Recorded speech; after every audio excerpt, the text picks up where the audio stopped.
Bonjour à tous et bienvenue dans cette nouvelle vidéo. Aujourd'hui, je vous amène avec moi sur le vélo pour vous montrer une nouvelle fonctionnalité qui vient d'être rajoutée sur nos compteurs Garmin depuis l'arrivée, si vous suivez l'actualité, des tout nouveaux 540 et 840.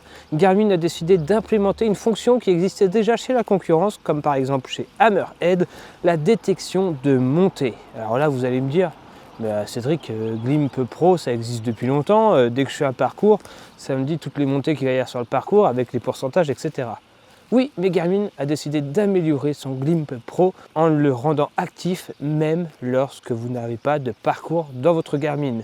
C'est-à-dire que dès que vous allez rouler, dès qu'il va détecter dans votre ligne de mire une montée, eh bien ça va l'afficher sur votre écran. Grâce à sa cartographie intégrée, il va être capable de vous dire la montée qui vous attend. Allez, je vous emmène avec moi au pied de la bosse et je vais vous montrer comment ça se passe directement sur le compteur. Allez, on va se rendre sur cette fameuse bosse et vous allez voir que ça marche vraiment bien et ça les détecte vraiment dans toutes les directions. J'ai pu expérimenter ça. Alors oui, c'est disponible sur le 1040 Solar. Si vous êtes dans le programme bêta, vous avez accès aux futures mises à jour. Donc c'est pas implanté officiellement encore dans le 1040, mais ça l'est dans le 540 et dans le 840. Donc ça va arriver dans le 1040. Donc là on va tourner à gauche et normalement, bon, le problème c'est que là ça risque pas de m'annoncer la bosse en avance parce que pour lui je vais aller tout droit, donc il n'analyse pas le fait que je vais tourner à gauche, mais je vais tourner à gauche et on va voir ce qu'il va faire. Voilà, là j'ai tourné à gauche, la bosse est maintenant devant moi. Pour le moment rien du tout, ça y est, il a détecté.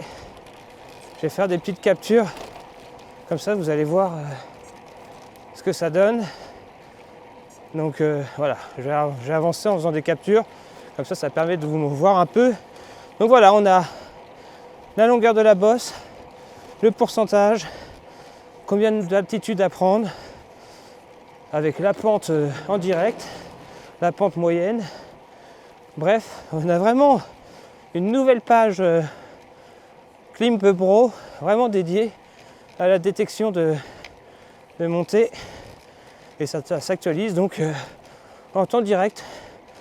Et si vous faites une variante de la montée, c'est-à-dire que si dans cette côte il y avait une route à gauche qui continue de monter, et ben ça actualiserait l'itinéraire et ça vous donnerait la nouvelle approximation. Alors bien sûr tout n'est pas parfait, Glimp Pro n'était pas parfait d'ailleurs. Ça souffrait parfois un peu d'approximation, le fameux montée terminée alors qu'on est encore en plein dedans. Bon bah ça arrive encore.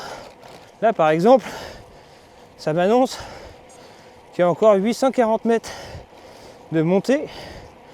Je le soupçonne d'aller légèrement à droite, ce qui n'est pas forcément ma route. On va regarder. Ah, c'est une autre variante. Lui, il me dit à droite, ça continue de monter et là, ça devrait me dire montée terminée. On va voir. Voilà, ça vient d'ajuster. Et dans ce sens-là, vous voyez, la variante, elle s'est créée directement. Et ça me dit que ça monte encore que pendant 100 mètres.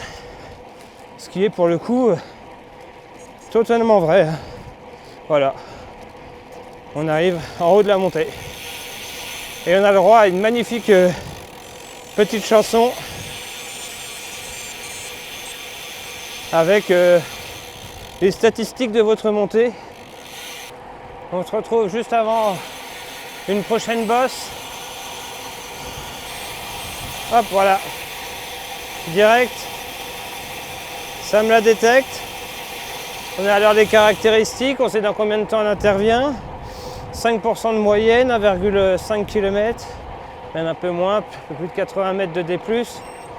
Hop, là je vous montre pendant que je monte mais sur la capture, mais en gros il y a des points qui déterminent à chaque fois une variante et une fin de montée. Donc là si j'allais à droite dans le virage, bah, ça s'arrêterait de monter.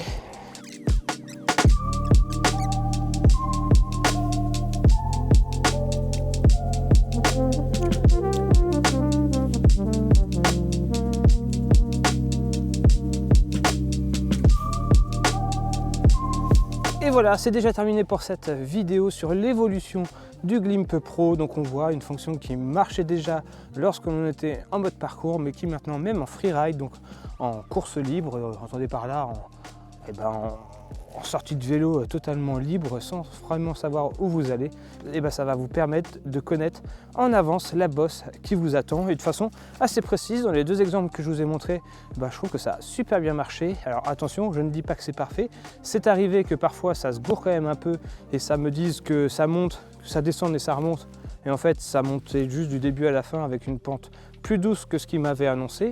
Donc tout n'est pas parfait, mais force est de constater que l'intention est là, la fonction est là, et que je pense qu'elle ne cessera d'évoluer et de s'améliorer dans le temps, comme toujours avec Garmin. Allez, on se dit à très vite pour des prochaines vidéos. Pourquoi pas les essais des Garmin 540 et 840 comparés aux 1040 que je possède déjà, et pour vous dire lequel vaut le plus le coup. Car oui, tout ça, faut pas se cacher, ça a quand même un vrai coût. Allez, on se dit à très bientôt pour ces prochaines vidéos. D'ici là, comme toujours, portez-vous bien, roulez bien. Bon ride à vous. Allez, ciao, à la prochaine. Bye!